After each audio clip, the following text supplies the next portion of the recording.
Kembali lagi di Habarung Inang membahas penuhi hak-hak pekerja perempuan. Kak Syarifah tadi sempat terputus dan tadi kita di break berbicara bagaimana jika ada sebuah perusahaan yang belum mampu membayar upah pegawai sesuai dengan UMP di Aceh misalkan. Ini apa yang dilakukan oleh para pekerja dan yang seharusnya dilakukan oleh perusahaan sendiri bagaimana juga?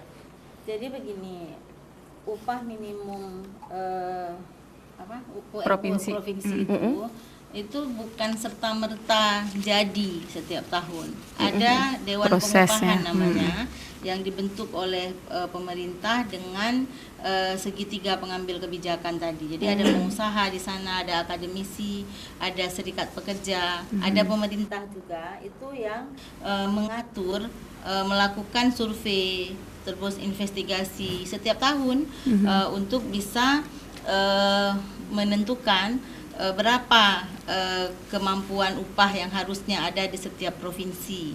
Nah, ini kemudian setiap sebelum bulan 12 Desember itu harus sudah putus dengan keluarnya pergub di masing-masing kabupaten kota. Nah, dan itu akan diakumulasi secara nasional begitu. Jadi kehadiran Dewan Pengupahan ini itu sebenarnya sangat sangat penting bagi keberadaan informasi pergub upah minimum provinsi untuk Aceh, karena kita ini di Aceh, kita bicara Aceh. Nah, apa yang tercantum di dalam pergub itu usulan dari Dewan Pengupahan ini diusulkan ke Biro Hukum di kantor gubernur. Nanti gubernur akan membuat kesepakatan berapa yang akan, biasanya itu kan meningkat setiap tahun. Ya kan? Inflasi jadi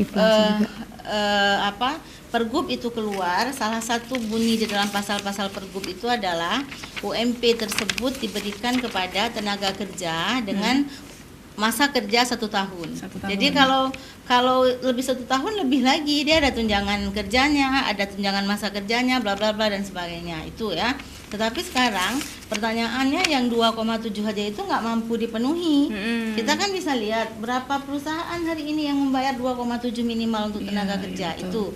Nah, di pergub juga disebutkan apabila ada perusahaan-perusahaan yang belum mampu membayar UMP sesuai dengan pergub ini, maka perusahaan yang bersangkutan boleh mengajukan keberatan untuk sementara waktu, nanti akan disertai dengan persyaratan bla bla bla bla bla bla. Salah satu persyaratannya itu perusahaan harus melampirkan aktiva pasifa perusahaannya ya Kak, jadi sehingga kan dia nggak sanggup bayar ya. Pemerintah itu bisa lihat, oh dia nggak sanggup karena dia memang punya pemasukan sekian, pengeluaran sekian, bla bla bla dan sebagainya.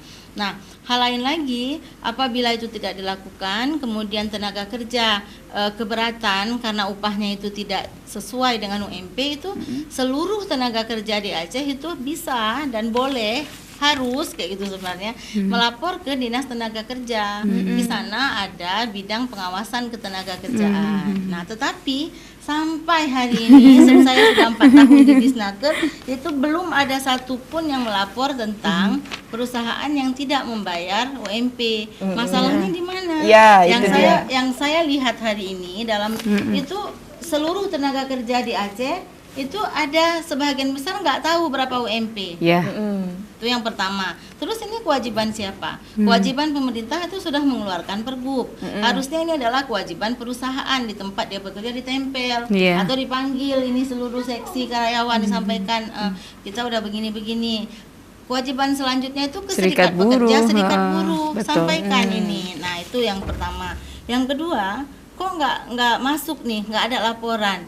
Nah, yang terjadi hari ini di Aceh, seluruh BUMN mungkin ini nggak ada masalah, itu sudah di atas 2,7 yang mereka dapat. Tetapi perusahaan-perusahaan menengah ke bawah itu ada home industry, ada kafe, ada apa lagi macam-macam. Biasanya mereka membangun kesepakatan sendiri dengan tenaga kerjanya. Langsung. Nah, jadi misal gini. Harusnya 2,7, dia buka lamar kerja boleh, kalian akan dibayar 1 juta misalnya, tetapi kalian disediain penginapan di sini, kalian dikasih makan 3 kali sehari, kalau dinominalkan itu udah 4 juta kan gitu. Nah, kemudian kesepakatan itu ya udah clear, si pekerja nggak ada masalah.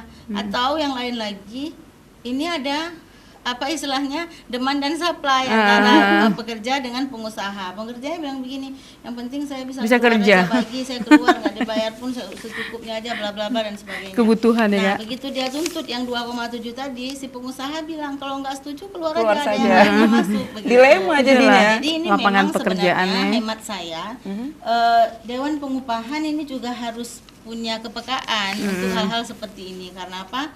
Ini harus ada jalan keluar sebenarnya. Jadi jangan sampai pengusaha misalnya itu justru memanfaatkan kondisi ketenaga kerjaan yang tadi. Iya, iya. Nah, jadi sementara tenaga kerja dimanapun adalah korban, posisi yang Selalu lemah. Dia nggak punya bargaining dengan si pengusaha.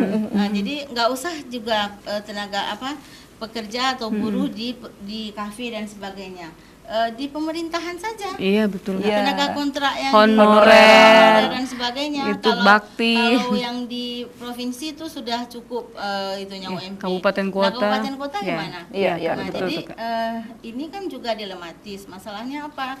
Seluruh orang minta anaknya masuk ke kantor-kantor tertentu dengan asumsi yang penting jangan hilang ilmunya, dia bisa ke kantor gitu. Tapi begitu dia udah di kantor, itu dituntut harus Profesional ya. Iya, profesional maksimal dan ya dia kerjanya. harus dapat UMP 2,7. Nah, hal lain lagi sebenarnya itu untuk tenaga kontrak dan sebagainya, ya saya pikir itu memang harus profesional. Misalnya apa? Yang dibutuhkan itu hanya 5 orang. 5 misalnya orang. ya 5 orang, jangan sampai 50 orang. Iya.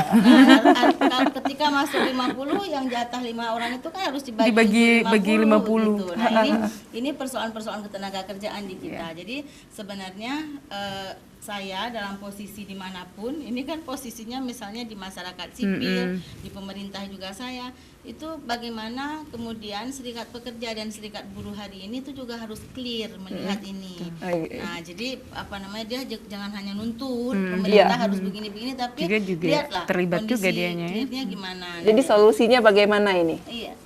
Ya, menurut saya kembali ke Dewan Pengupahan yang Iya. tadi kalau masalah buruh ya kan. Nah, ada solusi-solusi yang harus disampaikan di Dewan Pengupahan, misalnya ketika UMP itu harus ditetapkan dengan Perpu, maka sebenarnya harus ada catatan. Oke. Itu perusahaan menengah ke atas, perusahaan. Nah, untuk itu kan kita perlu data perusahaan lagi. Iya. Jangan nanti ketika mau penetapan UMP seluruh perusahaan mengaku menengah ke bawah. Jadi ini memang proses yang agak lama dan proses yang memang harus detil, harus banyak hal yang dipersiapkan. Nah. Tapi memang kondisi pekerja kita di Indonesia, di Aceh lagi Iya, khususnya, khususnya itu Aceh. jauh berbeda dengan kondisi tenaga kerja yang ada di Luar kota-kota luar besar, besar. apalagi di luar negeri negeri, sana kan oke. gitu. Nah, jadi, tapi makin hari saya lihat juga makin baik, Makin apalagi baik. kalau pemerintahnya sendiri juga baik, lebih profesional dengan hal-hal yang saya sebutkan tadi, Oke. verifikasi tentang serikat pekerja, pengenalan kita terhadap pekerja dan buruhnya, kan itu harus terus dilakukan oleh pemerintah supaya tuntutannya itu nanti bisa seimbang. Baik, dan terima akan kasih banyak. mencapai kesejahteraan kan Baik. untuk semua. Ya, terima kasih banyak Kak Syarifah. Untuk kali ini singkat saja karena kita juga sudah di ujung acara nih ya. Harapan Kak Riri sebagai Direktur Flower Aceh. Ya kalau dari sisi kami ya kita berharap tentunya hak-hak paling tidak hak-hak normatif bagi pekerja dan buruh itu bisa terpenuhi. Jadi tidak ada perlakuan diskriminasi, tidak ada perlakuan perbedaan gitu ya. Dan yang terpenting pekerja atau buruh itu bisa sejahtera. Kalau dia bisa sejahtera, dia bisa menghidupkan keluarga dia dengan cukup baik, nanti juga akan berpengaruh pada kesejahteraan dia itu akan berpengaruh pada kinerjanya perusahaan. Sebenarnya perusahaan nggak rugi kalau mensejahterakan pekerja, Iya, karena betul. dia nanti akan mendapatkan manfaatnya gitu. Asik. Kemudian dan kedepannya kan dia pihak pekerja yang punya keluarga yang cukup sejahtera juga akan memakmurkan masyarakat Acehnya juga gitu ya.